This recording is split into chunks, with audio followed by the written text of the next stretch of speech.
अस्सलाम वालेकुम नाज़रीन, मैं हूं आपका host Mohammad Salim property exchange बैरियटन कराची से। इस वक्त मैं आपको प्रिसन 20 गोल्फ सिटी जो है इसकी लोकेशन पे लेके आया हूं और मैं अभी आपको स्ट्रीट टूर करवाऊंगा और अभी इसकी करंट सिचुएशन इसमें घरों की कंस्ट्रक्शन के हवाले से हम देखेंगे और गोल्फ पे कि कितनी जगह पे गोल्फ जो है वो कंप्लीट हो चुका हुआ है और कहाँ पे अभी कुछ अभी डेवलपमेंट बाकी है, तो वो सारी हम इस वीडियो में कवर करने की कोशिश करेंगे। इस वीडियो में हम ज़्यादातर कवर करेंगे 1000 गज़ और 2000 गज़ के प्लॉट्स की सराउंडिंग में जो गोल्फ है उसकी क्या सिचुएशन है और जो कुछ पार्ट जो है वो हम 500 गज़ की जो कैटेगरी है उस पर भी हम इस व्लॉग के अंदर जो है वो आपको दिखाएंगे। मैं इस वक्त गोल्फ एवेन्यू के ऊपर हूँ और गोल्फ एवेन्यू से मैं आगे अंदर रोड 16 की तरफ जाके आपको अंदर की डेवलपमेंट दिखाता हूँ। राइट नो अभी सामने थोड़ा सा धूप तेज़ है इस वक्त, आपको अंदाज़ा होगा कि ये असर का टाइम के बाद का वक्त है, तो बिल्कुल सूरज सामने से पड़ रहा है जिसकी वजह से थोड़ी सी वीडियो को हो सकता है आपको थोड़ी सी इसमें धूप की वजह से पिक्चर क्वालिटी का मसला हो। तो अभी हम आगे की तरफ जा रहे हैं और रोड 16 पे जाके हम आपको दिखाते हैं कि राइट नो कैसी मतलब इसकी डेवलपमेंट हो चुकी हुई है और होम्स की कंस्ट्रक्शन के हवाले से भी हम देखेंगे कि कितने घर इस वक्त बन चुके हुए हैं। ये राउंड अबाउट से मैंने लेफ़्ट टर्न लेके रोड 16 की तरफ जा रहा हूँ। ये बिल्कुल सामने मेरे रोड 16 है और गोल्फ की खूबसूरती ये है कि ये बहुत ही खूबसूरत ग्रीन एरिया है। अभी यहाँ पे डेवलपमेंट जो है वो हो चुकी हुई काफ़ी हद तक, लेकिन इसकी खूबसूरती तब और भी निखर जाएगी जब यहाँ पे कंस्ट्रक्शन हो जाएगी, लोग घर बना चुके होंगे, क्योंकि अभी जो है वो जो रेजिडेंशियल प्लॉट्स हैं वो ओपन पड़े हुए हैं, जिसकी वजह से अभी थोड़ा सा मतलब उसका वो एक ग्रीनरी जो है उसका वो एक जो मतलब एक इम्पैक्ट होता है वो थोड़ा सा डिम है। लेकिन आप देखेंगे कि अगले 2-3 साल के अंदर गोल्फ वाइड ब्लॉक होगा जिसमें लोग ढूंढ के प्लॉट खरीदेंगे। उसकी रीज़न ये है कि पूरे बैरियटन कराची के अंदर गोल्फ का प्रोजेक्ट और कोई नहीं है। जस्ट प्रिसन 20 के अंदर ही ये इतना बड़ा मतलब पार्क्स और ग्रीनरी और ये गोल्फ का जो है वो एरिया दिया गया है। और अभी मेरे सामने जो है आपको एक हाई राइज बिल्डिंग नज़र आ रही होगी।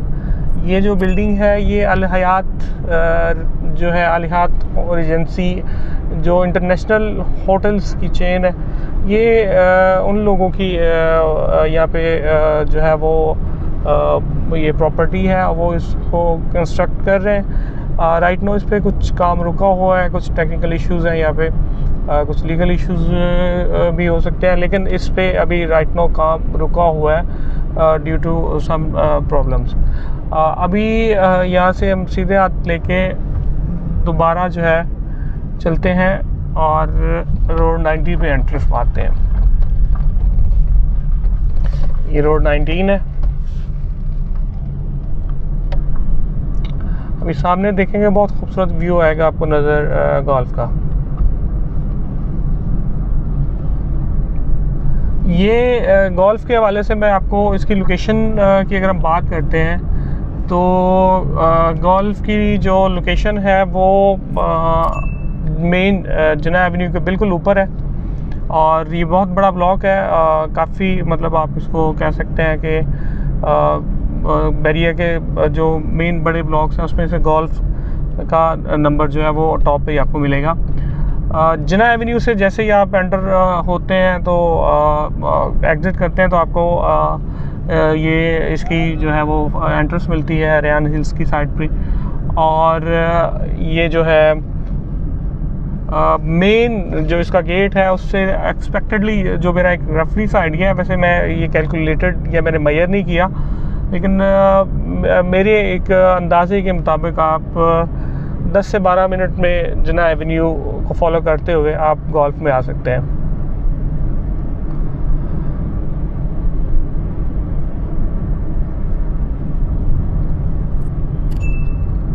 ये मोनूमेंट सामने आपको नज़र आ रहा होगा, जिसमें गोल्फ़र जो हैं गोल्फ स्टिक के साथ खड़े हुए हैं, और इसमें अभी प्लांटेशन हुई है, और प्लांटेशन के बाद जो है यहाँ पे बहुत ही खूबसूरत गोल्फ़र स्टिक के साथ 2 गोल्फ़र खड़े हुए हैं, और बैरिया ने उसको मोनूमेंट क्योंकि गोल्फ़र ही यहाँ पे आपको ज़्यादातर शौकीन लिविंग के नज़र आएंगे जब ये यहाँ पे आबादकारी होगी।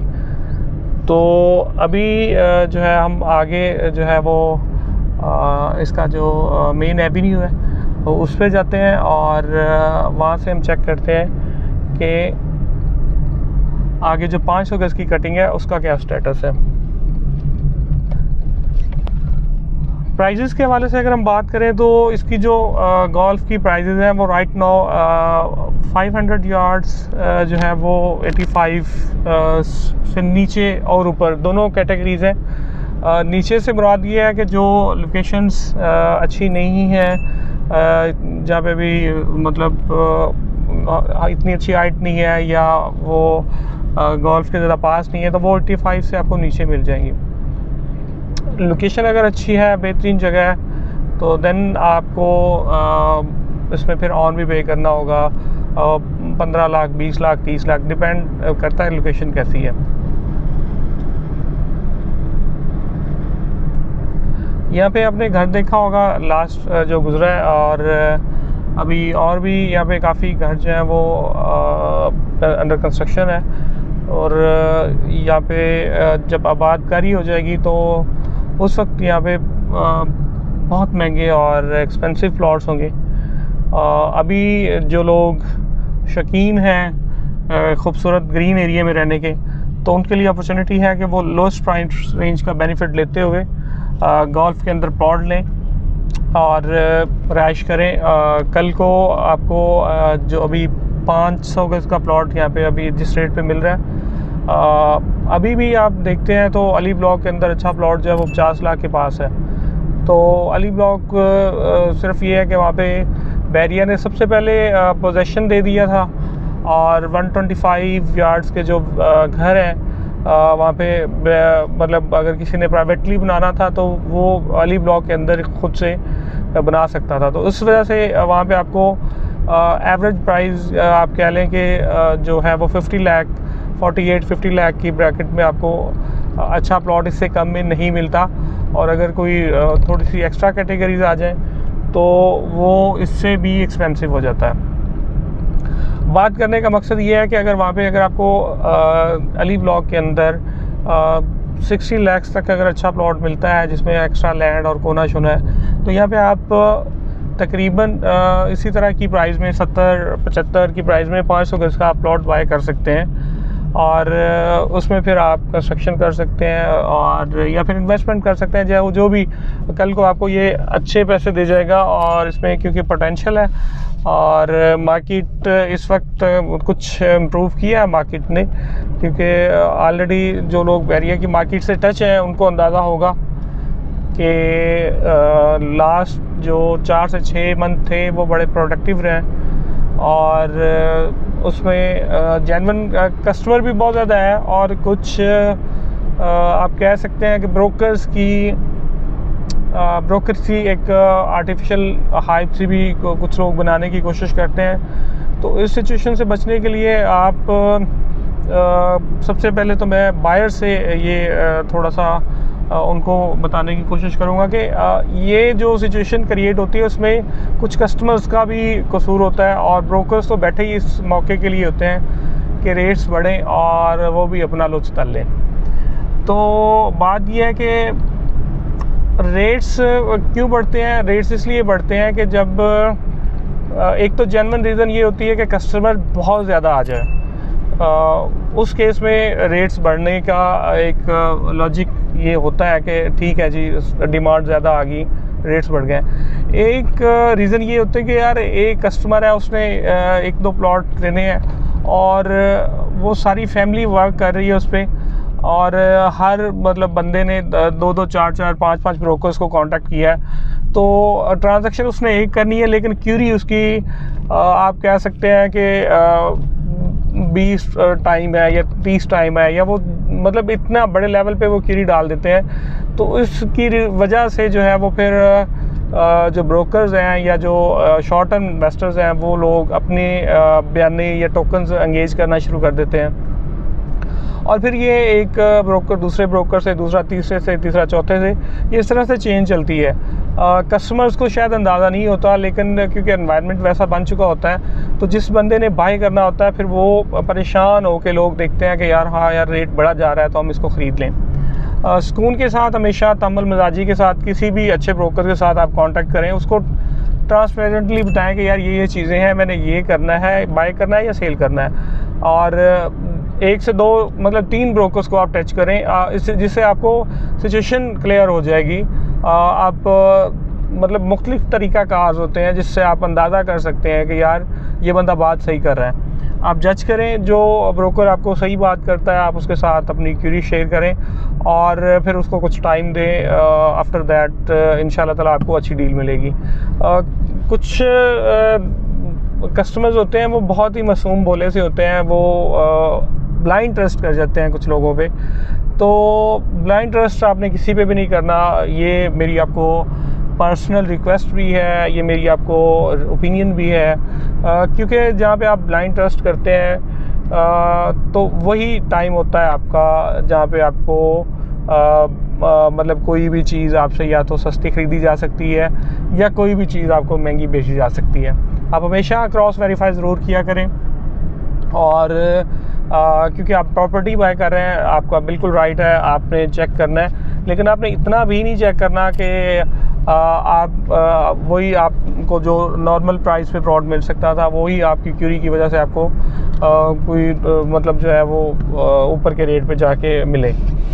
तो बैरियर टाउन कराची में इस वक्त अभी भी टाइम है, राइट नो टाइम है। आप इसका ये व्यू देखें और आपको अंदाज़ा होगा कि ये कितना खूबसूरत व्यू है इसका।